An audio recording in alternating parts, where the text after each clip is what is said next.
it's all good. We're getting the rain that we need. That's all that matters. Right. Were you in So, drought previously, or? oh, we've been in drought for, I've lived in Texas for 3.5 years, and we've been in Mhm. drought since I've been here. So, Wow. yeah. So it's about time. It's Yeah. yeah, raining enough. Yeah, for sure. Yeah, well, that's good to hear. Yeah. Awesome. Cool. So do you have any questions before we get started? Um, no, not too many. Cool. Is there anything I shouldn't say, or? No, anything you want to say? It's all go. It's all good. So, Cool. um, yeah. And so if you're ready, I'll do the intro and we'll jump into it. Yeah, let's give it a go. Cool. All right. Welcome everybody to another live and amplified livecast. I'm your host Tom Quiet, and we are back at it again with another amazing podcast. Today, it's been a rough day, but you know what? It makes always makes for an interesting podcast, a good podcast. It's been a long day, but you know what? I feel like this podcast has been in the works for even longer because let's see, we were supposed to do something in December, I feel like, and then January got rescheduled, and then February got rescheduled, and then here we are in February. So, really excited to have you on. We have Nicholas Lowe of Noon Shift. How's it going today? Yeah, good, Tom. How are you? Doing pretty good. Just enjoying this weirdly warm weather that we're having. So, you know, Enjoy it while 'cause- it lasts, eh? for sure, for sure. So, you're based out of Sydney, Australia. Is that where you're from originally? Born, raised Sydney?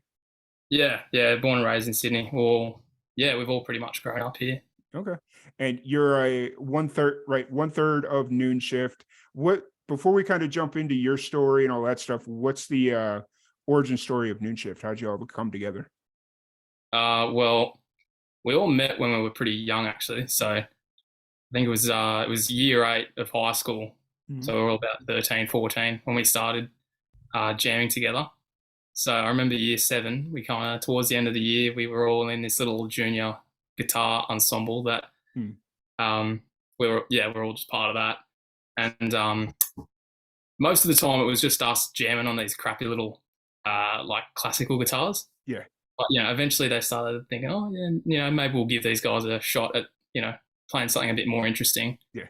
So we well, what they decided to do was they got like a drummer that they knew who was in our grade, and a bass player, and that's how we all met. So yeah, we just started jamming together, and we never really looked back. We've always just kept doing that in Yeah. various locations, Nice. mostly my And garage.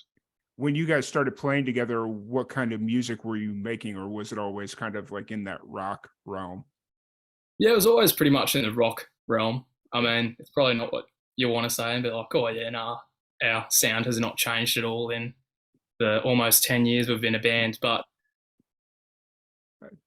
I think Yeah. it's, we've Well, always kind of stuck to our roots, and we've always kind of liked that yeah. type of stuff. So yeah. And it not to say that like staying in the same genre, you're not able to like change your sound, because I'm sure your sound has matured over the last 10 years Oh and yeah, for kind of sure. come into its own. But like when nowadays saying like a specific genre like rock or blues or country, that's just like an umbrella term, because then you can go down the rabbit holes into 800 different subgenres of rock music or country music.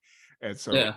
that's always kind of interesting to dive into. So, Yeah, totally. It's weird. It's like a lot of the time people ask what you listen to, mhm. but I reckon, I don't know, if you get asked and you say you like rock music, it's not like you like all rock music. Like Yeah, there's rock music I don't like. There's yeah, rock music I really like. It's like all those different little micro genres and shit.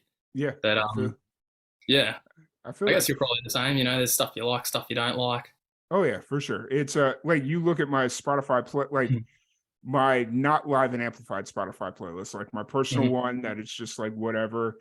It's got everything from Ed Sheeran and Miley Cyrus to, you know, Ailstorm and like and name any like super heavy metal band. And yeah, so it's an eclectic playlist to say the least. So Yeah. Oh, uh, I guess that's kind of where tastes going these days. Everyone likes a little bit of everything. Absolutely, absolutely. So the band's been playing together for about 10 years. What's your backstory? What got you into music? Um, well, I guess I've always had an interest, but I guess when you're a younger kid, it's like you don't really have any big ambitions to do much with it or Hmm. whatever. But I remember when I was 7, I wanted to play guitar, and I was like really into it. So I started doing lessons. I learnt Amazing Grace on like the top 2 strings of the guitar. It was all going pretty good, and then I quit. And then there was a little period of time where I wasn't really playing Hmm. at all. And Yeah. then I had a sleepover at my cousin's place, and it just so happened they had a little guitar, and I Yeah. couldn't even really play it because I'm left-handed, and the guitar was right-handed. But I mean, I probably wouldn't have sounded much better if I was on a actual left-handed guitar anyway at that Yeah. time. But anyway, I picked it up and we started strumming on it, and we're like, oh, let's start a band, start a Yeah. little family band. Um, and I was like, all right, well, I guess I'll be the guitar player because Yeah. they're the coolest ones. Yeah. So that's what I wanted to do. And I was like, well, I may as well not be shit. And I just started getting some lessons. And I guess I was like 9 or 10 at the time, but this time I took it a lot more seriously. So Hmm. yeah, I just started Gotcha. playing and never looked back. Gotcha. Gotcha. And during what was your family's opinion throughout this? Like from when you started as a kid, were they always supportive, or was it kind of like, yeah, but go to school? Like, where was your family at in your musical endeavors? I think they were, for the most part, really supportive. Like they always supported me doing lessons and, Mhm. spending my spare time doing that. And I Mhm. still went to school and finished school. Yeah. Not that I was ever that into it, but um, I guess they kind of just accepted that. I mean, growing up and leaving school and going to the real world's a bit of a Mhm. different story. You can't just bum around at home and play guitar all day Yeah. as I much got as you want to. Yeah, I got So you. there was, around that like first little bit of time where I was just out of school, there was, a bit of push to, you got to, study something or Yeah. work or, just do something. Yeah. I And, got I reckon that's pretty For helpful. Yeah, for sure. Being a Right. musician costs money. So it's good to have a job and spend all your fucking paycheck on guitar pedals. So Right. Right. good I advice, I reckon. So I do the same mum and exact thing dad, with I do the exact same thing with audio gear and cameras. So it's like, oh, you can fucking collect that stuff for days, oh can't you? oh yeah, oh yeah. It's gotten to the point now where it's like, all right, I know I need new gear, but I gotta stop. Like I gotta get myself ahead a little bit and then I'll go back into it. So Yeah, it's like the stuff I've got now, it works. Let's just actually do some stuff with it. Hey, yeah, yeah, yeah, for yeah, sure. Because you could sit there and say, "Oh, I'm not ready yet. I don't have the right gear," but you're mm. never gonna have all the gear you need if you're not making money. So Oh, yeah, totally. I that's mean, the way I half the look. fun sometimes I find is just researching it, just Mm, watching reviews on YouTube and yeah, like learning about it. And it's like yeah, you get the fucking thing, and you're like, oh well, that was cool. yeah. What's It's next? I've done that several times where it's like, "Oh, I got it," and now it's just sitting in the closet because I use it once a year. Yeah, So totally. yeah, I guess you don't want too much gear like that, but it's really nice having like I know that people say, oh, don't worry about gear, but it is cool having yeah, pieces of gear that you spend a little bit of money on. They're really good, and you use them yeah, often, or like you use them all the time yeah, when you're doing that activity. Where it's like yeah, I don't know, like you find that one microphone or that one camera yeah, yeah, that works. Even like a fucking nice mic stand. You're just yeah. like, this is the mic stand I'm gonna have for the rest of my life, Oh yeah. and I'm gonna treat this like it's my firstborn child. So If if it's I just ever having that. found if I ever found a mic stand that lasted more than 6 months, I'd be ecstatic. Like we go through mic stands like crazy around here. It's Oh, really? like because we're moving so much, so we lose like parts to it, and then nuts and bolts come loose because we're moving around so much. And it's like, all right, well, this boom doesn't stay in place. So now we Mm. gotta duct tape, like, and all our stuff is just like super jerry rigged, and it's just like all right, don't touch that. Nope. Do not touch it because it's gonna fall apart. And it's yeah. So Yeah, it's a like, pain in the ass, isn't it? yep. Especially when they start moving on their own. Oh Like yeah, that's yeah. bastard. Like this rig that I have right here, this boom arm and this, it never moves. So it's just kind of like, all right, hopefully it'll last more than 6 months, but Mhm. so no, that's cool. And then so Noon Shift kind of came to get you started playing guitar, and that's kind of how Noon Shift came together, right? Was through the guitar you were mentioning? Yeah, Right? pretty much.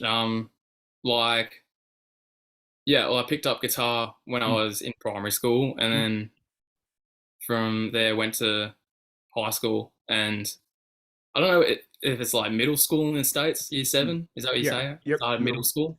Yeah. It depends on where in the country you're at, because Oh, yeah. some people call it middle school, some people call it junior high school. So it depends on where you're at in the country. So Junior high. Yeah, I hear yeah, that sometimes. yeah. So But I guess, yeah, either way, it was like starting a new school. I wanted to kind of integrate a little bit and pick up some stuff. mhm, So, yeah, I joined the guitar ensemble, started playing soccer. I was shit at that, so I stopped after like 2 years. yeah, Um, but I stuck with the guitar. fair. So, yeah, I guess I probably wouldn't have met those guys if I hadn't have started playing. And Yeah, yeah, for sure, for sure. And so then was it pretty much right off the bat that you guys started playing together, or did the band kind of go through a transformation throughout the years, or is it pretty much being consistent with like lineup and stuff like that? we've definitely had a few lineup changes. I mean, when Mm, we first started, we had like the same lineup for a good while. Pretty much mhm, all through high school, we were the same band for the most part. Um, but yeah, I remember just kind of we've always had something to work towards. mhm. So most of the time, it was just like our high school battle of the bands. It was like Yeah, one performance a year, and we just would like obsess over it for a nice. number of months. But I mean, when you're a band starting out and you're trying to get a good live set, there's nothing wrong with spending up to a year just playing the same couple of songs and figuring each other out Yeah, and for doing sure. the exact same thing every rehearsal because it's like you're young and there's so much room for growth Yeah, and to get better. But yeah, yeah, so we kind of that was always the thing that we'd prepare for, and we'd write a couple of songs. You need to have original songs, yeah, I think. Yeah. yeah, yeah. So the high school battle of the bands, you would do uh, a cover, and you'd have to have at least one original song. Gotcha. So we were working on those, and yeah, we always wanted to record. I think ever since I was maybe like 12 or 13, I kind of was always interested in recording and Mhm. um, like doing that home recording stuff, which is fun and a massive rabbit hole you can dive down Right. for gear, Yeah. and I've definitely done that. But Oh yeah, for yeah, sure. so I guess having the band, there was always that want to start recording us because I guess I had the knowledge, not much, but I Mm. had the interest at Yeah. least Yeah, in yeah. yeah, like doing all that and running the session and recording the drums and the bass and all that stuff. So Yeah. it took a little while because we were kind of shit starting off. We're a little Yeah. better I now. mean, But yeah, I from what I've heard, you got good music, so it's thanks for that. it's like it's always really interesting because I feel like a f- there's like with rock bands, it's either you're really good or you're complete shit. Like there's really no like, especially on the independent scene, just from what I've seen, it's Hmm. like there's no like run of the mill, like, okay, that's just unless they're doing cover or nothing but covers, but there's no, in my opinion, there's like nothing that's just like, okay, that's an average rock band. No, it's either really good or just shit. Hmm. So that's just a lot of the rock music that I've heard over the last year and a half. It's like, all right, I've not seen anything that was like, okay, I expect that. So That's a really interesting yeah, observation. yeah. Have you got any um, theories as to why there's like no middle ground where the bands are either really shit or really good? It's I don't really know, to be honest with you. I think it's just one of those deals where any band that's just run of the mill, like they're if they were to be just run of the mill, it has to be guys that are just doing it for fun, or like band members that are just doing it for fun. And so if they don't seem to stay together that long, Yeah, it makes a right? lot of Or sense. so it's like, okay, you got a bunch of average musicians together. That means they're not complete shit, but they're not really good. So they're just kind of there. So that means they probably have some other things in their lives going on that they can't fully commit. And so, I just think it's one of those things where, in the grand scheme of music, if you can't commit full time to it, the average will just kind of like move on with their lives. You get what I'm saying? Yeah, yeah, So, that makes a lot of sense. I reckon there's this idea that it's not exactly, I've never heard it like be applied to bands in terms of getting better as yeah, musicians, but I yeah, guess there's kind of this idea of there being like a pain point. So I guess like with what you're saying, maybe it's they start off shit. Like I guess everyone yeah, starts off shit, yeah, and it's either you have the will to kind of get through this pain point, which is yeah, kind of that middle ground yeah, where you're yeah, not, yeah, you're not great, but you're not complete shit. So yeah, it's like you're shit, and then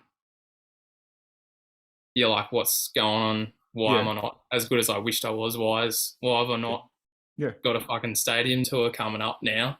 So you're yeah, like, all right, let's just give up. So you yeah, kind of stay in that little bit yeah. here. Nobody Whereas, yeah, I I think it's nobody wants to stay in that middle lane. It's they either want to be really good, or mm, if they're really bad, their egos are so inflated that it's like, no, we're good. We're just not playing to our potential. Or it's one of those things that they're so bad that it's good. You know those bands where it's like they're so bad that it's like almost funny to watch them play. oh yeah, for It- sure. so, and they get a following, just be like, okay, let's see who's going to fall down drunk tonight. One of those situations. But, I'd pay um, good money to see a band like that, where it's just an absolute shit show, and they're just there's all sorts of. I mean, ideally, it wouldn't be like real people because they'd yeah, probably just be a bit sad. But if it was yeah, like a band that just had this little performance where it's like they all had like these personal issues, and like one just can't seem to stand up yeah, straight for more than 10 minutes. He's been spent too much time at yeah, the bar before the gig, and he just falls over, and drummer's out of time, or singer yeah, just starts, picking yeah, on people because he's in a bad mood. yeah. I think That'd that'd be be a great show. Like, that'd be I'm surprised. I'm entertaining. surprised no one's filling that. Filling Yeah, that gap in the market because that'd be good to watch. being an intentionally bad band. That's Yeah, totally. that's awesome. Yeah. Um, so Noon Shift, y'all been playing together for about 10 years, but you just recently dropped your debut album. Was it just kind of that progression you were talking about of wanting to kind of find your sound and become a better band before Yeah, you started? totally. Right. Yeah, I guess it's pretty. I mean, not. I guess most bands that kind of come together, usually the album or releasing music's the Mhm, one of the first things they do. But I think when you're starting off younger, like like I say, we are only 13 or so when we met. mhm. It's just a different story. So Yeah. like you're still growing up and getting better as a musician to the point where you can record and not have it sound like shit.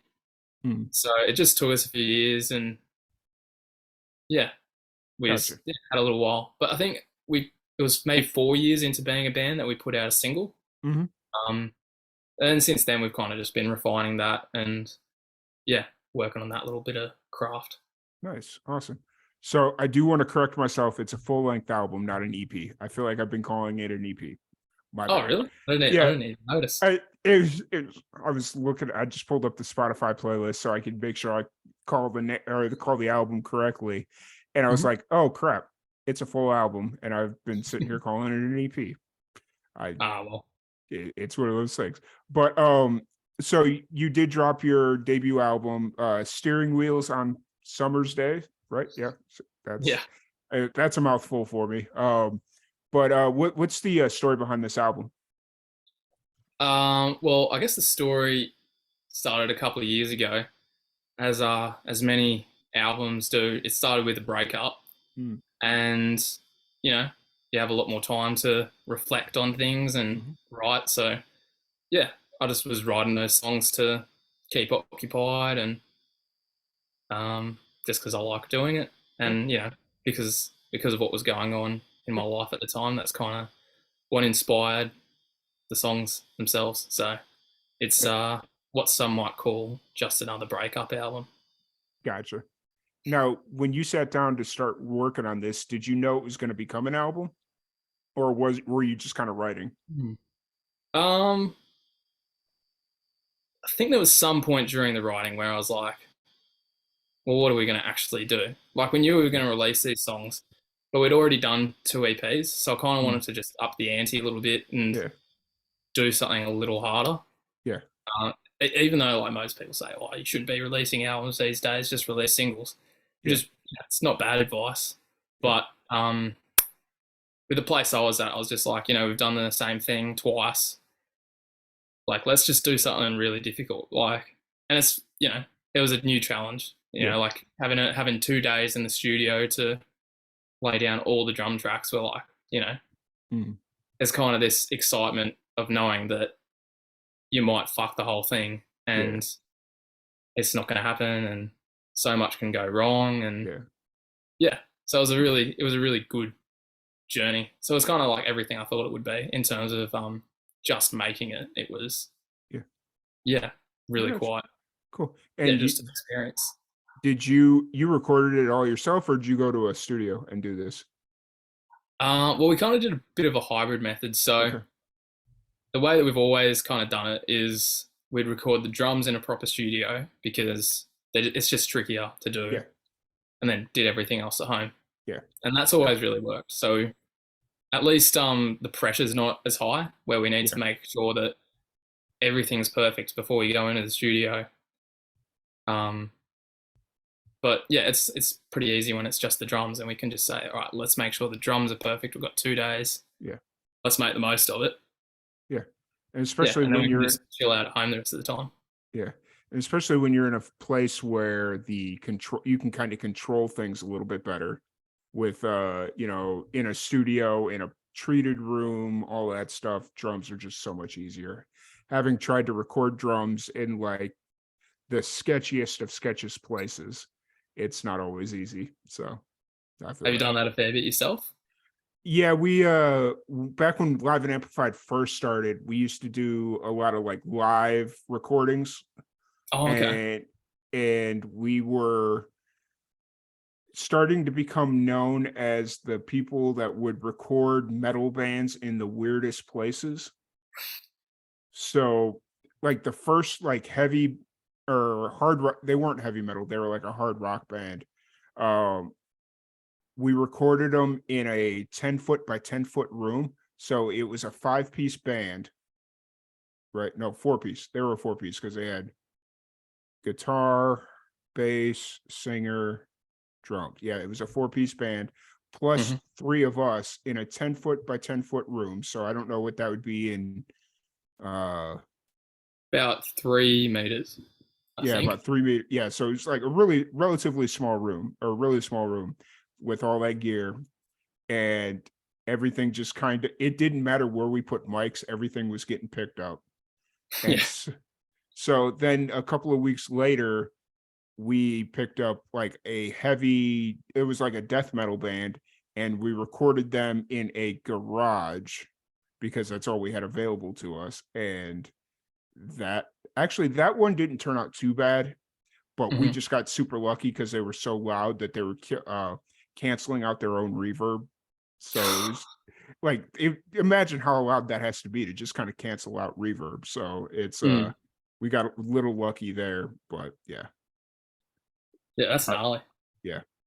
So what were some of the lessons that you took away from the whole process of, like, obviously you'd done singles and EPs and stuff like that, but what are some of the lessons you took away from working on a full album? Hmm. I guess it's probably a bit more boring, but the project management side of it Mm, is it's pretty important. yep. Like plus it's also fun. Yeah. You always see those pictures from like when a band was recording an album. They got like that grid whiteboard thing, and they got the songs and the drums and guitars and vocals, and they got to color it in when everything's done. Because when you have that many songs, you're like, fuck, what have I actually done? You know, like, I know I was recording guitar yesterday, but who knows what song it was for. Yeah. So it really helps keep on top of stuff. You know, recalling settings, like you just write down where all the knobs were on your guitar or whatever, and just all that kind of stuff. It's just funny because you think, oh, it's this artistic process, and I just flow and lay down my guitar tracks and whatever. But there's it's a lot more enjoyable, I find, once you have kind of that project management side sorted, because you can't have that space to be creative without worrying that you've forgotten to record a fucking acoustic guitar track, and now for some reason in the middle of this song there's just 6 bars of silence, and you send it off to get mastered, and you're like, what the fuck's this? You forgot. So staying on top of all that stuff's important. It's one of those things where you said, you made a comment about people thinking it's, oh, he's being an artist and he has this artistic vision, but no, it's important to remember all that stuff, because if your knobs are different from day 1 to day 2, your sound's going to be completely different. Totally. Yeah. I guess maybe there was a time where the musician could just be. Sorry, did I interrupt just then? No, you're fine. You're good. Okay.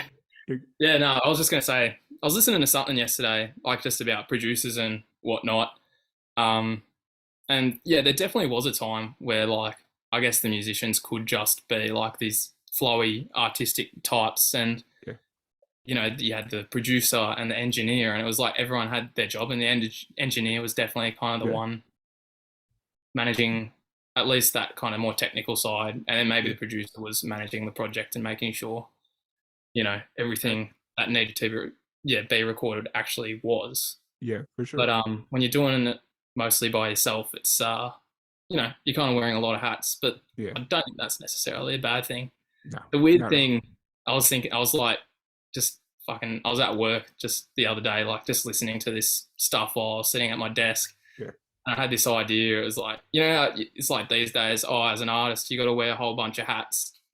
That's true. But I reckon there's nothing wrong with it, but you just got to remember that you have one head and you can only wear one hat at a time. You can't. I don't know, actually, if you watch cricket, I don't know, sometimes when you go for a bowl, when someone's bowling, the other bloke takes his hat so it doesn't come flying off. But that has nothing to do with this. But I think it's important on the serious side to kind of, to some extent segment the different roles, so you're not doing multiple things at once. 100% agreed. As much as you can. For sure. So obviously, the album's been out for a good couple of months now. Where are you kind of at creatively now? Are you already looking at the next single, EP, next project, or where are you kind of at right now? We're kind of in this in-between phase. So we're not at the point where we want to stop kind of promoting the album and, making like videos and stuff surrounding all of those songs, because there's still a lot there that we can do. But as well as that, we're also preparing to do the next one. So we've just been banging out some songs in the garage and demoing and all of that, booking studio time. So like we're definitely serious and going to be working towards the next thing. Because it's one of those things where it's like it's such a timeline to work on music. Like, it's not something that happens overnight. So I think a lot of musicians kind of forget that. So they release an album and they want to give it all the lengths that they can give it, like push it as long as they can, get all the views, all that fun stuff. But then they forget that they have to be musicians and work on new stuff, so that instead of waiting another 6 months after this album has had its time and it's like, okay, we want more music now, then you got to wait 6 more months to go produce it because you've been so busy working on this. Like, it's a lot of very one-track minded stuff. but I like what you guys are doing where it's like, okay, we're still promoting this album, but we're looking at what's next, whether it's a single EP, LP, like whatever it ends up being. So Yeah, totally. yeah, I think when you're a new artist, that should be a massive priority. yeah, Um, I guess too often you see a band and you're like, you hear one of their songs and you're like, fuck, that was really good. hmm Let's go check out the rest of their Spotify page, and it's like they got two other songs. And I guess no one really, becomes a fan of something off hmm a couple of songs. yeah, Um, so I think it's good. It's good when being an artist and stuff. It's good to always have something that you're doing and something that's that you're looking forward to, because otherwise it's just so easy to dwell on the thing that you just released. Especially like if it's your first single, you're like, yeah, fuck, I'm gonna be like Beyonce because she's got a song and now I've got a song. My song sounds great and I'm gonna share it with everyone. yeah. Um, yeah, but then And you share it and it's like it gets a few hundred yeah, streams and they're like, oh, I'm I not didn't like think. Beyonce. Yeah, I'm not. no, I'm not as much like Beyonce as I thought, Yeah, unfortunately. yeah. But It, yeah, totally having that next thing, yeah. it's good for everyone. Oh Good for yeah. the fans who want to hear more, and it's good for the artists to always have something that they're working towards. Oh yeah, for sure. It's one of those things where it's like that first single is always kind of that reality check for you. And you release it and it's like, okay, I'm gonna get millions of streams. And yes, you can. Like it's very possible. Like there's hundreds of musicians a week that prove that that's very possible.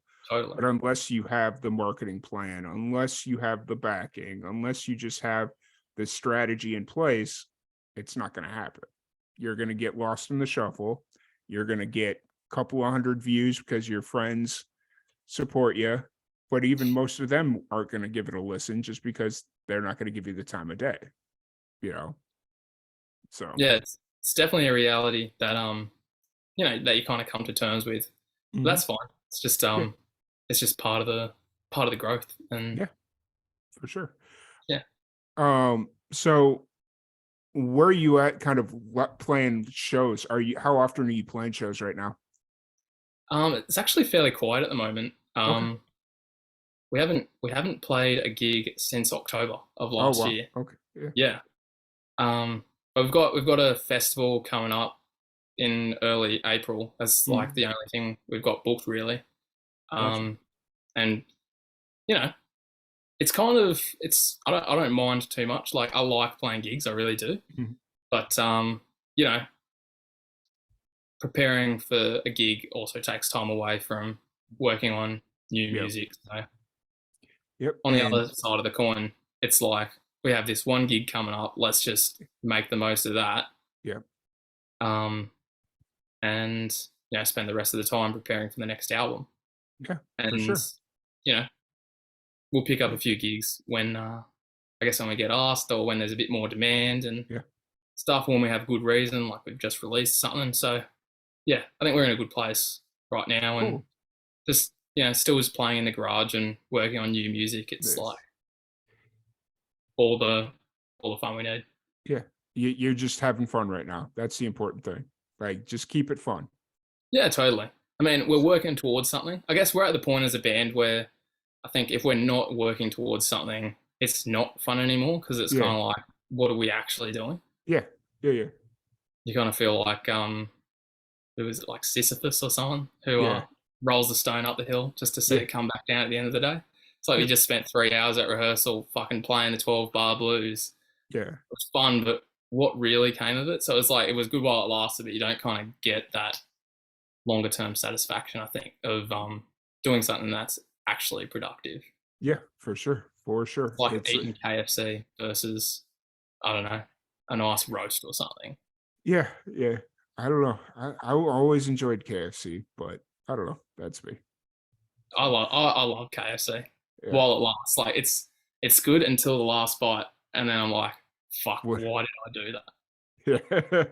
I feel that. I feel that. So Yeah. Then fucking uh 2 weeks later, you're ready to have it again. yeah, right. So what's this festival? What festival is it? It's called Surf Life. Okay. It's about it's in a little town called Gerringong. It's Okay. about I don't know 2 hours south of Sydney. Um, but yeah, it's just a festival. It's got bands. Because it's kind of about surfing as well. So they've got Yeah. these like band festivals during the day and like Yeah. surf shops and I don't know. Nice. I've never surfed before, so I probably just sound like I have no idea what I'm talking about. Yeah. Um, but yeah, it's kind of like a little arts culture festival, and Nice. Yeah. yeah, really looking forward to taking part in it. Yeah. Those are my kind of those are my favorite kind of festivals to go to. The small, they're gonna have some decent names there, but Mm, for the most part, it's just the community and the community that supports them. And those are always really fun because you get to meet so many interesting people. So yeah, totally. Do you kind of like it when I don't know, like when you've got not just the music, so there's little stalls you can go to, and yeah, you know, arts installations or whatever that you can yeah. just to kind of diversify what's actually happening at the festival. Is that You know, something that you're into? yeah, it's one of the first music festivals that I ever went to. It was a it was wait, no, I went to a it was supposed to be like a reimagining of Woodstock. Okay. Um and so it was up in the Sandia Mountains in northern New Mexico. So I was living in New Mexico at the time, and it was up in like northern New Mexico, and they had like a handful of artists that were actually at Woodstock or actually played at Woodstock. So they had like that acoustic stage. And so there Mhm. were some of the artists that had played there, some of the lesser known guys. And so they came on, they were like the headliners or whatever. And it was really cool. But you walk around the campsite and it's like they've got the music going, which is really cool. But then they're doing a yoga class over here, which I'm not into. Like a lot of the stuff that they were doing, I wasn't really into because it was like yoga, it was like vegan food, it was like very not religious, but it was spiritual stuff, like just like they were Mm. doing like meditation and stuff like that. And just kind of walking around and just seeing all these different types of people all in one place. And then here I am with my buddy, like we're just there for the music, like all this other stuff is just kind of Mm. that is just kind of there, but then you kind of get into the feel of everything, and it's like, wow, it just kind of like if the vibe is right, the vibe is right. That's all that matters. So Yeah, totally. I guess yeah, you kind of just open up to new things, and yeah, when you got that vibe, you kind of just go along with anything. yeah. And it You know, also helped. you go do. And it also helped because there was chicks walking around topless all day. It was great. It was the most basic thing ever. Like Like it was I quite hot down there. it it wasn't hot. It was just like this was like September, October in New Mexico in the mountains. So like during the day it wasn't hot, but it wasn't cold either. But at Mm. nighttime, if you didn't have a jacket on, you were gonna freeze. So Oh, really? yeah. So like, but there's just I was sitting there, I was like, y'all are nuts. Like, it's not that hot out here. So, but But it was just like yeah, it's the place where you can do it, so yeah, may as well. yep, It's like, 100, I'm feeling free, so yeah, that's what the 100%. plan is. Yeah. So, outside of music, what do you do? What are some of your hobbies outside of music? Hmm, that is a good question. You don't want to be like the person that sounds like music is all you do, Yeah. because that's a sad life. But I mean, outside of that, we do like sometimes when we actually get the chance. I don't mind playing golf. Okay. Sometimes our drummer will, and I will go play a bit of golf, and you know, Yeah. just absolutely suck at it for about 2 or 3 hours. But Yeah. driving the buggy is fun, so Yeah. it's all Nice. worth it in the end. And it's nice just walking around and Yeah. being surrounded by nature and very much landscaped and man-made nature. Yeah. It's still good. Yeah. That's that's one thing we like to do. Apart from that, we just like sitting at the pub and having a fucking beer on a nice afternoon. Yeah, for sure.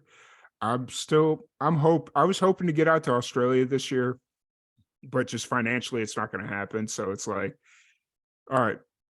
And every musician from Australia, we've had several from Sydney. I feel like we've had half the Sydney music scene. And then, it's like, oh wait, Sydney is a huge city. I'm sure we haven't had half the scene, you know.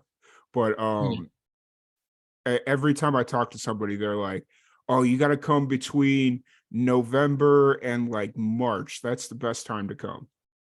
And I'm like, "That's like the hardest time to come over because you got the holidays, Mm. and then like March, we're just really busy in general. So, you know, I don't want to leave the summer here to go during the winter there. That doesn't sound like a fair trade. I'd rather leave the winter here and go over in the summer. Yeah, totally. So, but hopefully next year we'll kind of get that figured out and all that fun stuff. So cool. 100%.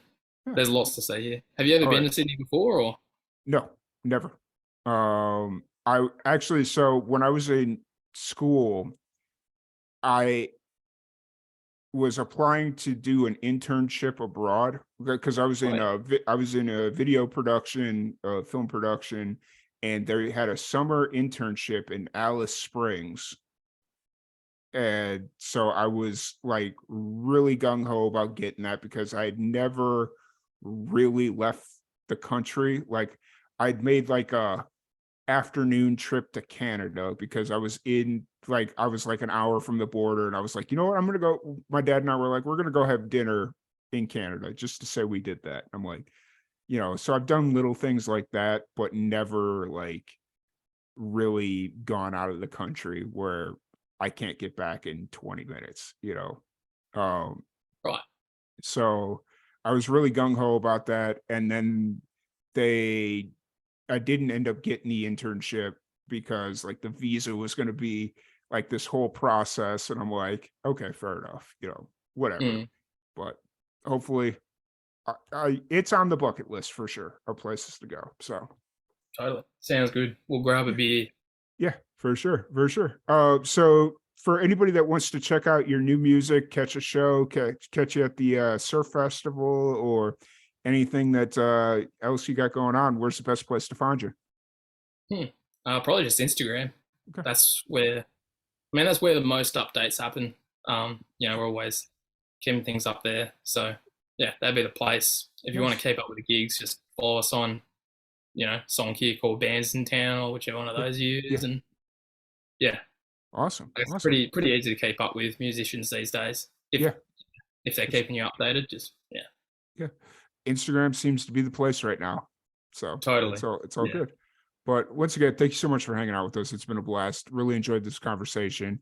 Whenever you got the next release ready to go, feel free to reach out. Love to have you back on. And I mean, we've been talking pretty regularly for the last 3 months, so I'm sure we'll continue the conversation as we move forward. And once again, thank you so much. Thank you everybody for tuning in. If you're listening live, please give us a follow here on Twitch. We're really trying to grow our Twitch community.